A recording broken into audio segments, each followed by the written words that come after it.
জয় গৌর, জয় নিতাই।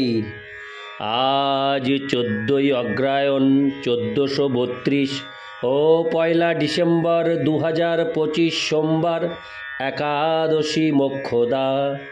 এই মোক্ষদা একাদশীর দিনে আমি শ্রী চৈতন্য চরিতামৃত পাঠ করছি। আজ আমি পাঠ করছি শ্রী চৈতন্য চরিতামৃতের মধ্যলীলা প্রথম খণ্ড, দ্বাদশ পরিচ্ছেদ, গুন্ডিচা মন্দির মার্জনের শ্লোক 16 থেকে 27। নারায়ণ হে নারায়ণ, ভবভয় হরণম নারায়ণ। শ্লোক 16। এত বলি সবে গেলা মহাপ্রভুর স্থানে, কহিতে উন্মুখ সবে না কহে বচনে। শ্লোকার্থ। এইভাবে সংকল্প করে তারা সকলে শ্রী চৈতন্য মহাপ্রভুর কাছে গেলেন। যদিও তারা মহাপ্রভুকে অনেক কিছু বলতে উন্মুখ ছিলেন, কিন্তু তবুও তারা কিছুই বলতে পারলেন না। ইতি শ্লোক 16। শ্লোক 17। হরে কৃষ্ণ। প্রভু কহে কি কহিতে সবার আগমন, দেখিয়ে কহিতে চাহ না কহ কি কারণ। শ্লোকার্থ। তখন শ্রী চৈতন্য মহাপ্রভু বললেন, তোমরা সকলে আমাকে কি বলতে এসেছ? তোমাদের দেখে মনে হচ্ছে যেন তোমরা কিছু বলতে চাও, অথচ কিছু বলছো না কেন?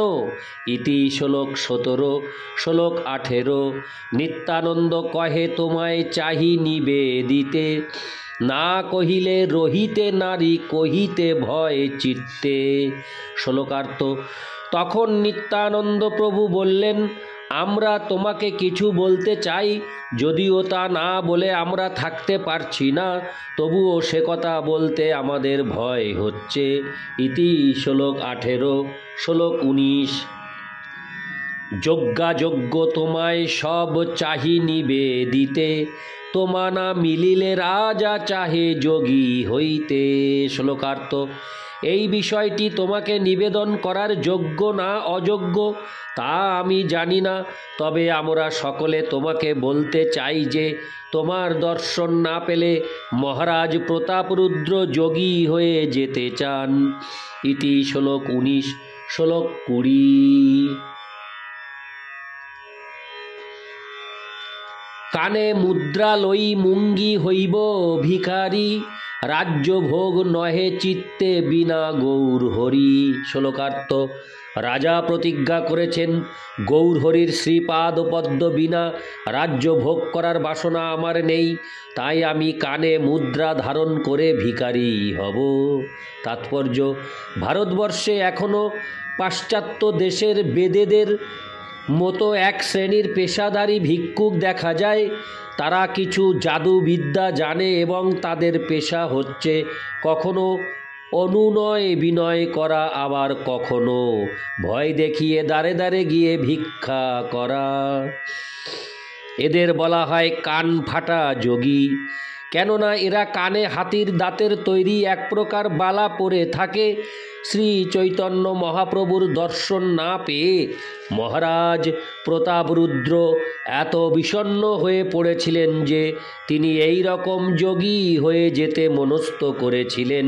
সাধারণ মানুষ মনে করে যে যোগীর কানে হাতির দাঁতের মুদ্রা থাকা আবশ্যক, কিন্তু এটি প্রকৃত যোগীর কোনো লক্ষণ নয়। মহারাজ প্রতাপরুদ্রও মনে করেছিলেন যে যোগী হতে হলে কানে এই ধরনের মুদ্রা ধারণ করতে হবে। ইতি শ্লোক 20। শ্লোক 21। দেখিব সে মুখ চন্দ্র নয়ন ভরিয়া, ধরিব সে পাদ পদ্ম হৃদয়ে তুলিয়া। শ্লোকার্থ। কবে আমি আমার দুই চোখ ভরে তার সেই মুখচন্দ্র দর্শন করব? কবে আমি সেই পাদ পদ্ম আমার হৃদয়ে ধারণ করব? শ্লোক 21। ইতি শ্লোক 21। শ্লোক 22 থেকে 23। যদ্যপি শুনিয়া প্রভুর কোমল হয় মন, তথাপি বাইরে কহে নিষ্ঠুর বচন। তোমা সবার ইচ্ছা এই আমারে লঙ্গা, রাজাকে মিলহ ইহ কটকেতে গিয়া। শ্লোকার্থ।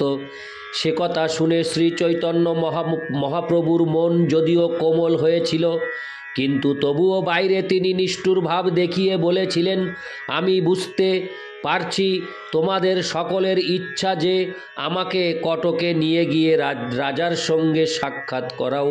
তাৎপর্য: শ্রী চৈতন্য মহাপ্রভু স্বভাবতই ছিলেন করুণার সিন্ধু, তাই মহারাজ প্রতাপরুদ্রের মনোভাবের কথা শোনা মাত্রই তার হৃদয় কোমল হয়েছিল। এই রূপে তিনি মহারাজকে দেখার জন্য কটকে যেতেও প্রস্তুত ছিলেন। তাই তিনি মহারাজের কটক থেকে জগন্নাথপুরীতে তাকে দেখতে আসার কথা বিবেচনা পর্যন্ত করেননি। শ্রী চৈতন্য মহাপ্রভু এত কৃপাময় ছিলেন যে তিনি রাজাকে দেখতে যাওয়ার জন্য কটক যেতে প্রস্তুত ছিলেন। হরে কৃষ্ণ। তার এই মনোভাব বিশেষ বৈশিষ্ট্যপূর্ণ। স্বাভাবিকভাবেই রাজা চাননি যে শ্রী চৈতন্য মহাপ্রভু তার সঙ্গে সাক্ষাৎ করার জন্য কটকে আসুন, কিন্তু কঠোরতা প্রদর্শন করে শ্রী চৈতন্য মহাপ্রভু ইঙ্গিত দিয়েছিলেন যে সমস্ত ভক্ত যদি চান তাহলে তিনি রাজার সঙ্গে সাক্ষাৎ করার জন্য কটকে যাবেন। ইতি শ্লোক 22 থেকে 23, শ্লোক 24 থেকে 25। পরমার্থ থাকুক লোকে করিবে নিন্দন, লোকে রহু দামোদর করিবে ভৎসন। তোমা সবার আজ্ঞায় আমি না মিলি রাজারে, দামোদর কহে যবে মিলি তবে তারে। শ্লোকার্থ। আমার পরমার্থ সাধনের কথা থাক, লোকে আমার নিন্দা করবে, আর লোকের কেন কথা, দামোদরই আমাকে ভৎসনা করবে। তোমাদের সকলের অনুরোধ সত্ত্বেও আমি রাজার সঙ্গে সাক্ষাৎ করব না, তবে দামোদর যদি বলে তাহলে আমি তার সঙ্গে সাক্ষাৎ করতে পারি।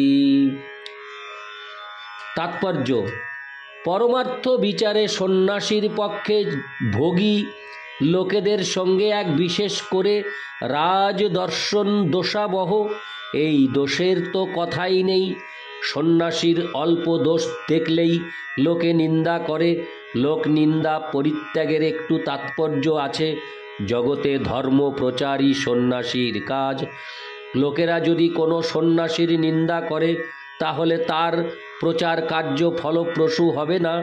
শ্রী চৈতন্য মহাপ্রভু লোক নিন্দার ব্যাপারে বিশেষভাবে সচেতন ছিলেন যাতে তার প্রচার কার্য ব্যাহত না হয়।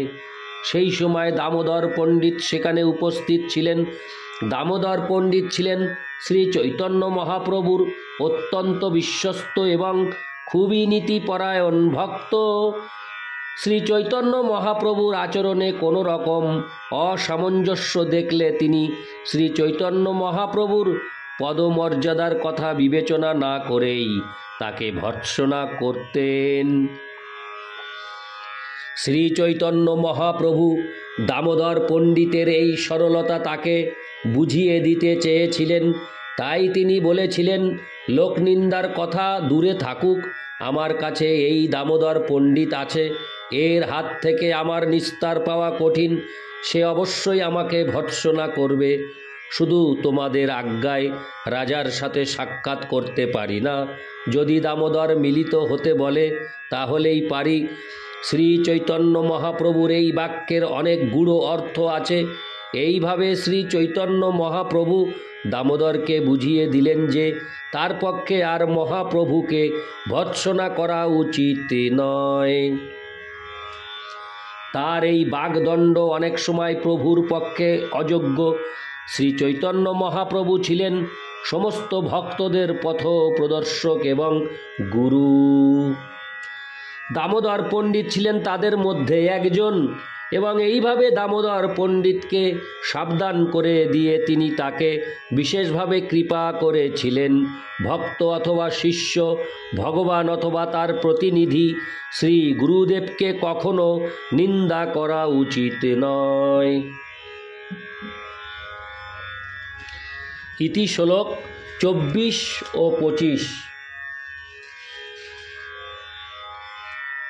শ্লোক ২৬। দামোদর কহে তুমি স্বতন্ত্র ঈশ্বর, কর্তব্যা কর্তব্য সব তোমার গোচর। শ্লোকার্থ। দামোদর পণ্ডিত তখন বললেন, হে প্রভু, তুমি স্বতন্ত্র ঈশ্বর, কি করা কর্তব্য এবং কি করা কর্তব্য নয় তা সবই তুমি ভালো মতো জানো। ইতি শ্লোক ২৬। শ্লোক ২৭। আমি কোন ক্ষুদ্র জীব তোমাকে বিধি দিব, আপনি মিলিবে তারে তাহাও দেখিব। শ্লোকার্থ। আমি এক অতি নগণ্য জীব, অতএব তোমাকে নির্দেশ দেওয়ার কোন যোগ্যতা আমার রয়েছে? তোমার নিজের ইচ্ছাতেই তুমি রাজার সঙ্গে মিলিত হবে, তা আমি শুধু দেখব। ইতি শ্লোক ২৭। নারায়ণ হে নারায়ণ, ভবভয় হরিণম নারায়ণ। জয় গৌর, জয় নিতাই।